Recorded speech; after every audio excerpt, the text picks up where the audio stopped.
Governor Meade, on behalf of the members of the legislature, I thank you for attending this joint session and for your message to us. So thank you very much. Members of the 61st Legislature and the distinguished guests, ladies and gentlemen, I now present the Honorable Marilyn S. Kite, Chief Justice of the Wyoming Supreme Court.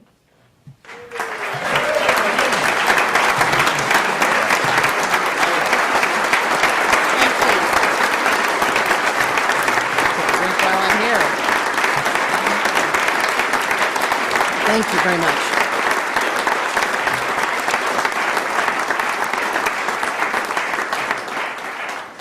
Thank you all for that warm welcome. Mr. President, Mr. Speaker, Governor and Mrs. Meade, members of the 61st Legislature, elected officials and members of the judiciary, and citizens of the state of Wyoming. It is an honor to speak to you today on behalf of those who serve in the judicial branch of this state's government. Thank you, President Anderson and Speaker Buchanan, for the invitation to do so. While the duties and responsibilities of each of the three separate and independent branches of government are different, we share the obligation to serve the public with honor and dedication to our Constitution. We are fortunate in Wyoming that the three branches of government show each other mutual respect. Sadly, that is not often true in the rest of our country. And once again, things are different and better in Wyoming. I speak for all the members of the judiciary when I wish you all the energy and wisdom that you will need as you address the difficult issues ahead of you in this session. We know you are anxious to get started, and I promise I won't keep you long. The faces of Wyoming's judiciary have changed since I reported to you last year. Longtime clerk of the Supreme Court, Judy Pacheco, known to many of you, retired last week. She has certainly been the friendly face of the court, providing assistance to lawyers and citizens alike for many years, and we will miss her greatly. We are pleased that the eminently qualified Deputy Clerk, Carol Thompson, will take the reins of that office and provide leadership as this branch of government continues its transition into the digital age. Sadly, we lost retired Supreme Court Justice Walter Kite, who also served as a distinguished member of this body. And we will honor him later in May at a special memorial session of the Supreme Court. He will be remembered as a dedicated public servant and a stalwart defender of the constitutions of our state and nation.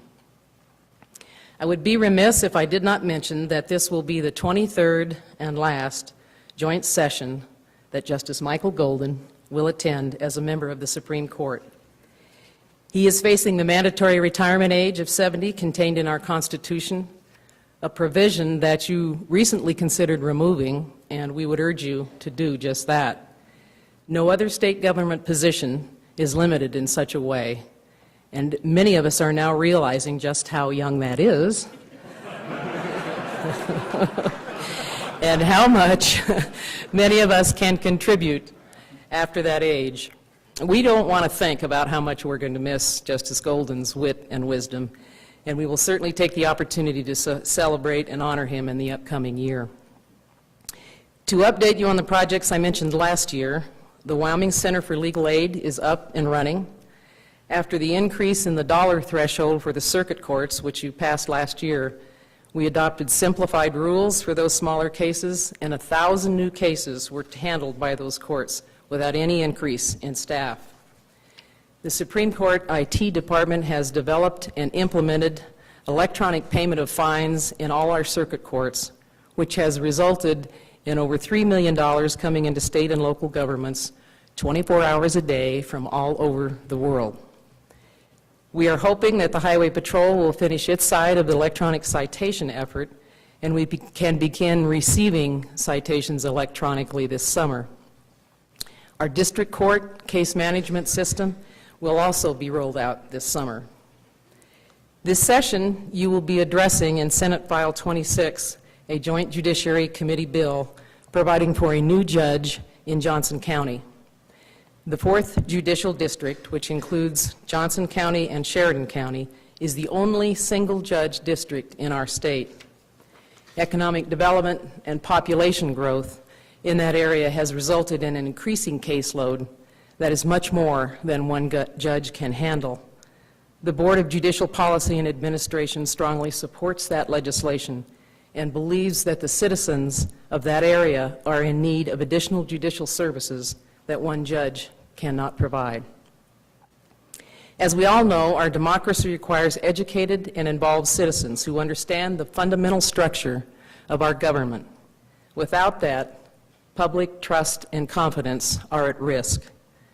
National surveys show that 2/3 of our citizens cannot identify the three branches of government, let alone describe their respective responsibilities.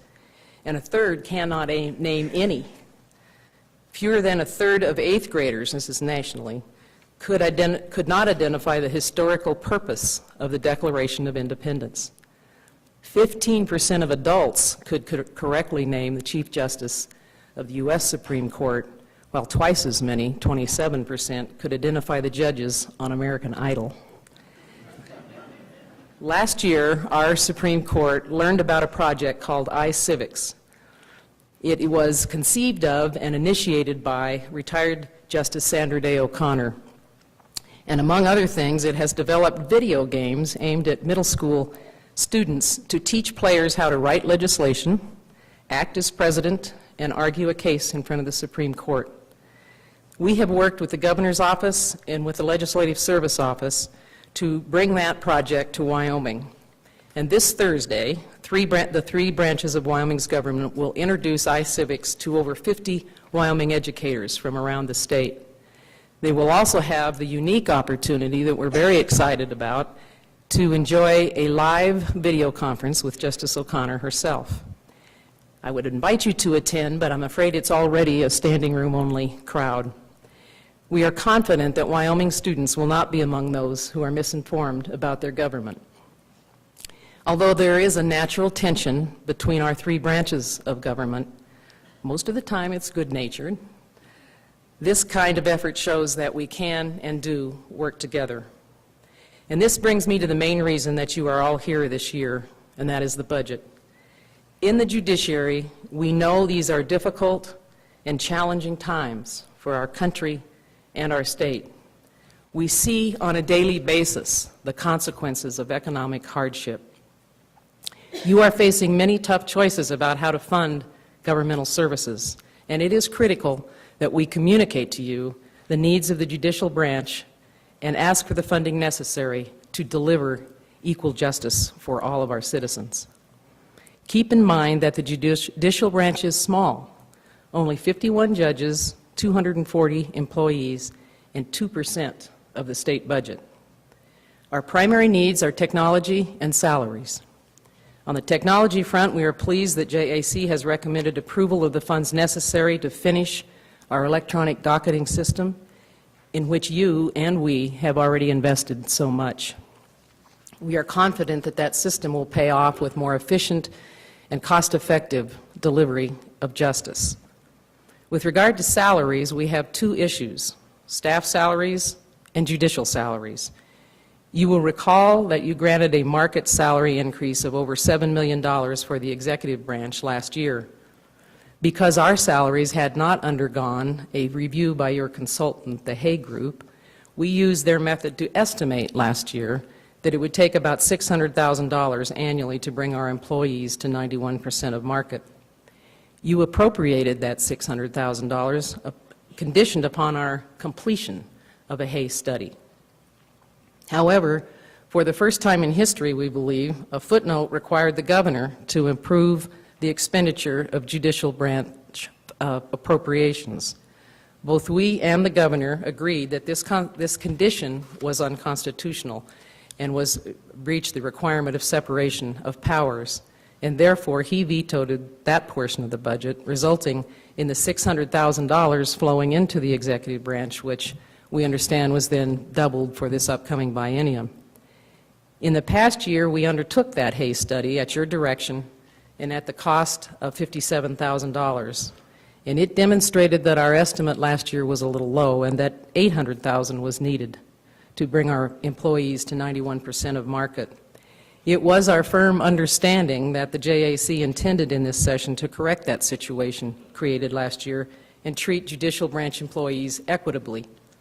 Accordingly, we were distressed to learn that in the final throes of the budget markup, our staff salary was first cut in half and then eliminated completely. Apparently, the reasoning was that other state employees were not getting salary increases this year, and it was only fair if the judicial employees did not get raises. Fair? To us, that's a little like saying in the third quarter of the recent Super Bowl, when the Patriots were in the lead, the officials decided to change the rules and eliminate the fourth quarter. Don't worry, we're treating everybody the same and it's fair. I don't think the Giants would agree, and we didn't either.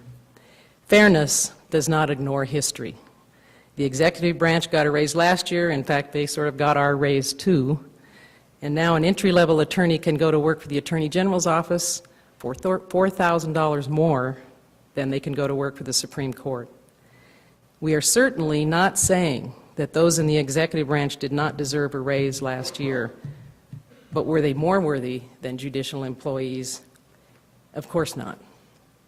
In fact, if you don't correct the inequity, it will be the first time in our memory, anyway, that you intentionally provided inferior pay to the judicial branch, and we implore you to restore those funds to our budget and treat those employees equitably. Even larger inequities exist with judicial salaries.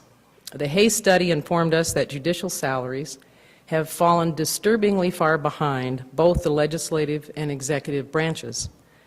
We have always known that the private market far exceeded judicial salaries, but we were frankly surprised when we compared other state